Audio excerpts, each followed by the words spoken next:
great things about being at ESL One and having Intel be a partner in all of this is that there's a lot of insane gaming machines that we see. Now, ROG from Asus is also a partner with ESL, and they've set up a booth here with some really amazing laptops and computers on display. In fact, they're not just on display, you can actually play on them.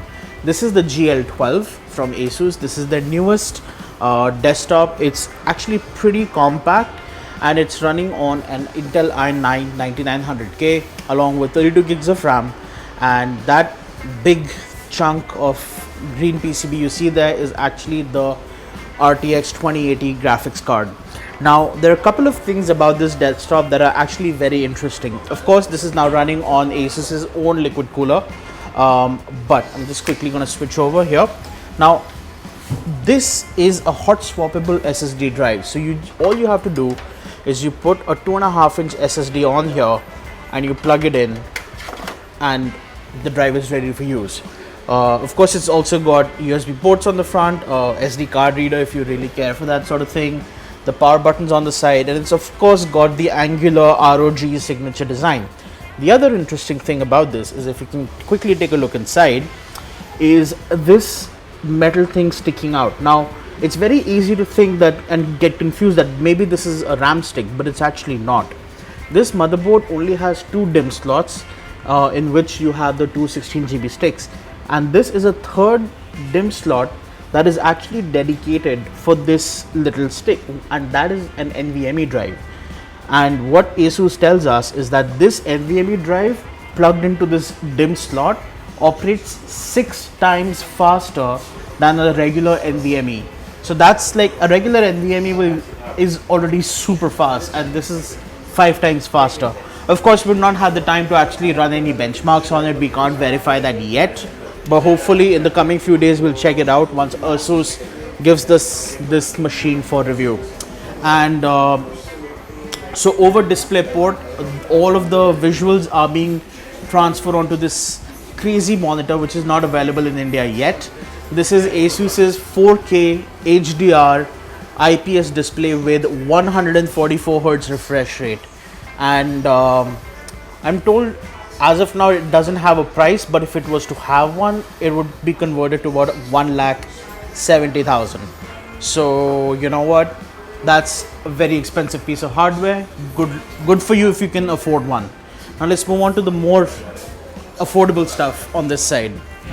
Coming down to a little more affordable piece of machinery, we have the Asus ROG Huracan. Now, no connection with Lamborghini except for the name, but it's a fairly compact form factor, which in case you're into the bling value, what you could also do is just grab it from the edge and open it up.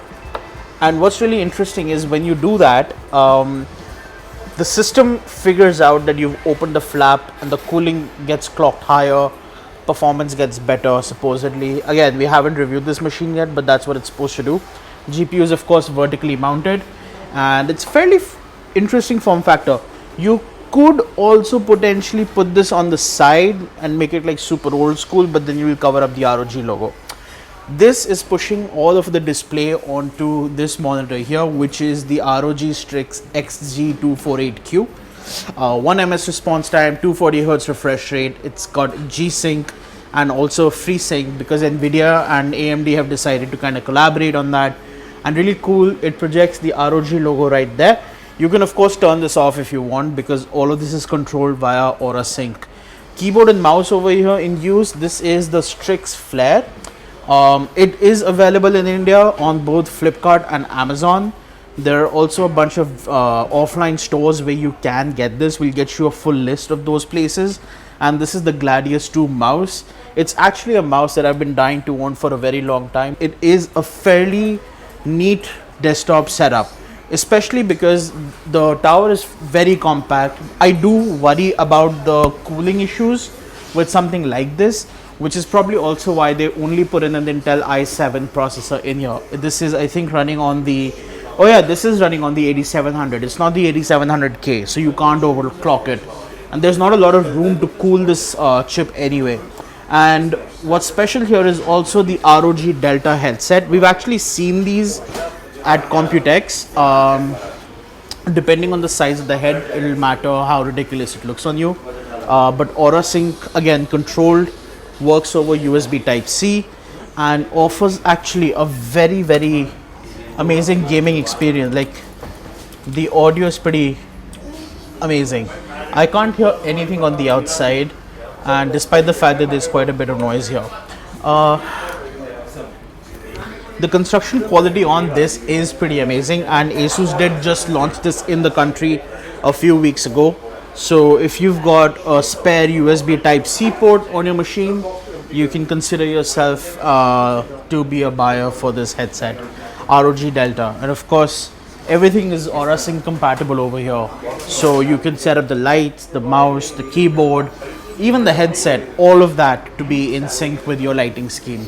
So that's another really impressive desktop that we're seeing at ESL One Mumbai.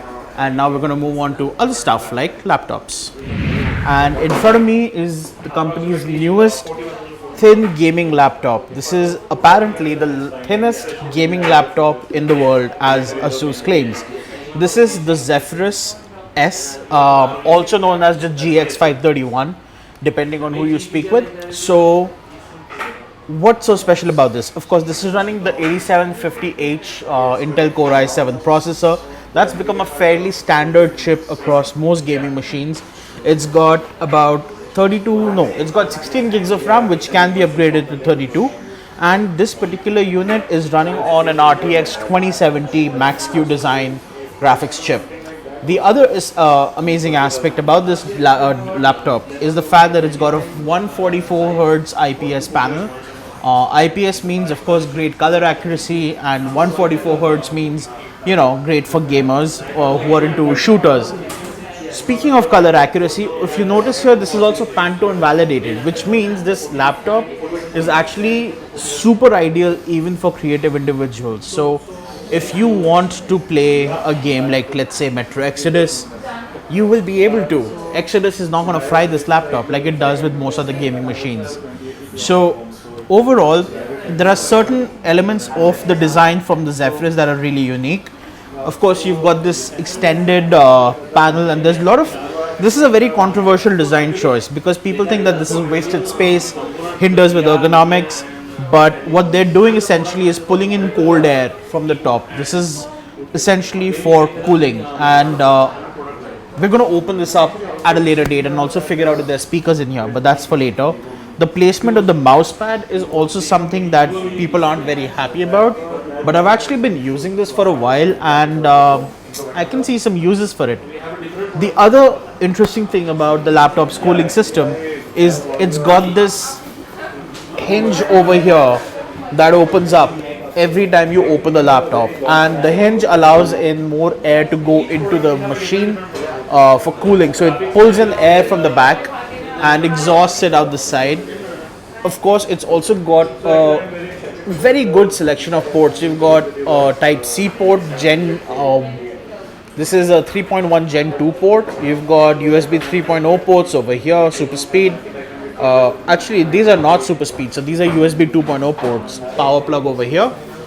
And on this side, you've got a singular USB 3 port and again a Type C, which also acts as a display port. So you can actually output video in 4K, or you can even output in 2K at, let's say, 140 Hz, 120 Hz, 60 Hz if you want to do 4K, and higher if you're on 1080p. So it depends on what external monitor you're using.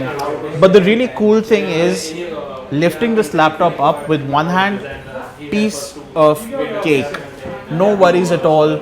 But I do worry about the sturdiness of the hinge at the bottom, which we'll of course test when we have the laptop for review. But overall, it's a pretty sleek machine and it looks good. It doesn't feel very hot. It's been on the whole day. It's been gained upon the whole day. And the webcam thankfully is in the right place. That's always a plus point because, when you have manufacturers making slim bezel displays, everybody tends to put the webcam in weird places. So that's a quick look at the Zephyrus S, also known as the GX531 from Asus. This has already been announced and it's expected to hit the markets very time soon. Oh hey, so I kind of got preoccupied playing on the new Asus stuff FX705. This is the company's newest 17-inch laptop, currently running. I think this is Metro Last Light. It's powered by an Intel i7-8750H. It's got 16 gigs of RAM, NVIDIA 1060 16GB. There's a 250GB NVMe along with a 1 terabyte Fire CUDA SSHD.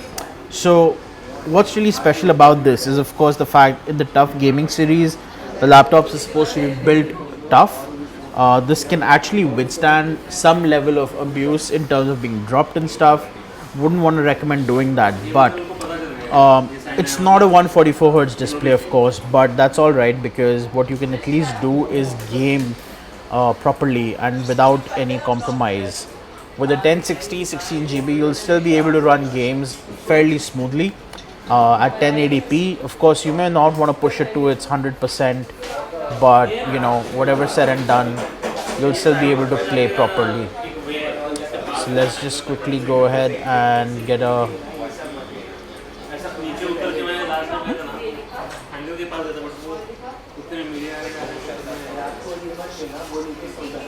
it's supposed to stay in the shadows.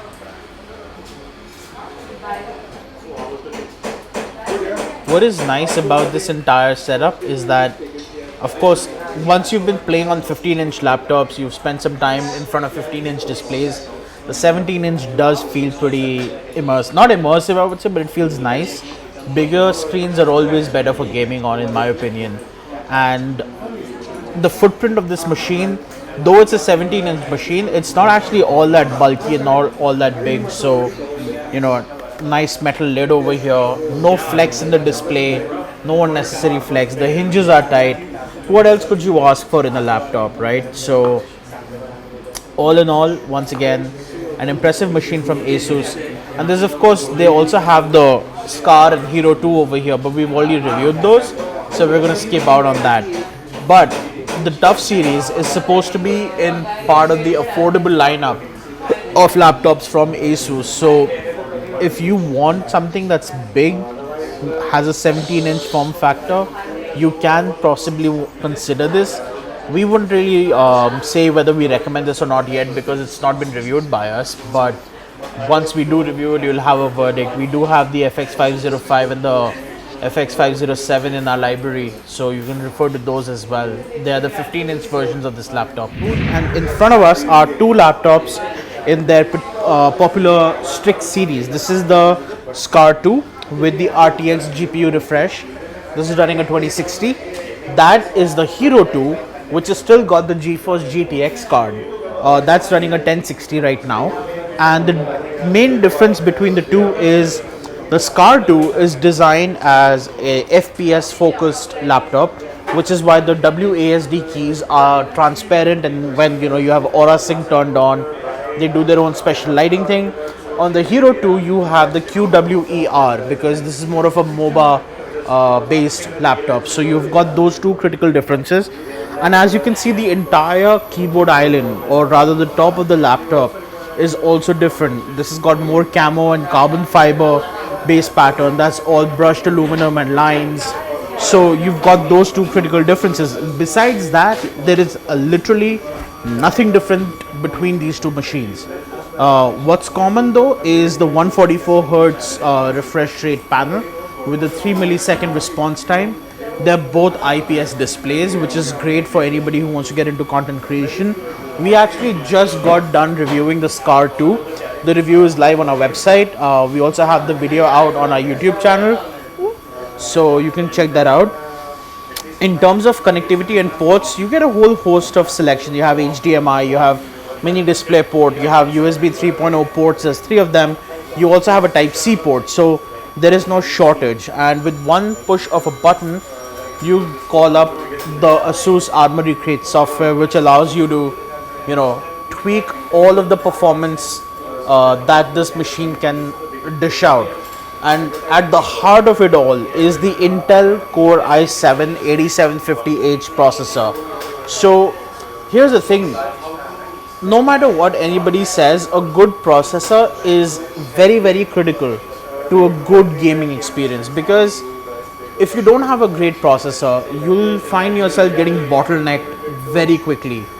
You can have, let's say, if you buy a 2080, but if you've got an i5, then you're going to have problems, right? So it's important to pair your machine with the right CPU. And gaming laptops, the Intel i7-8750H has been sort of that sweet spot for processors. You'll find it in so many gaming laptops, and that's amazing. So as you can see, it's got an i7-8750H, like I already mentioned, 16 GB of RAM, and when we opened this laptop up, we found there is actually 2 sticks of 8 GB each, which is pretty good, because the GTX version of the laptop had only 1 stick of 16 GB. So, you know, anybody who's finicky about that dual channel configuration, you'll find that impressive. And yeah, so at the heart of it are Intel processors, and there's the NVIDIA RTX graphic card on the SCAR 2.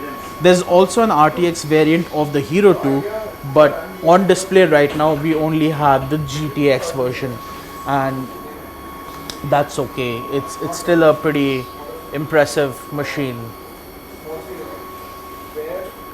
See, that's the GTX 1060 on here.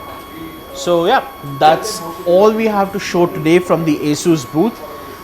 Essentially the Republic of Gamers booth. I wouldn't call it the Asus booth, but yeah, straight from the ROG booth, a whole bunch of laptops, a whole bunch of desktops, and what you just saw was the Strix SCAR 2 and the Strix Hero 2. Thank you guys for watching this video, and make sure to like and subscribe to our channel.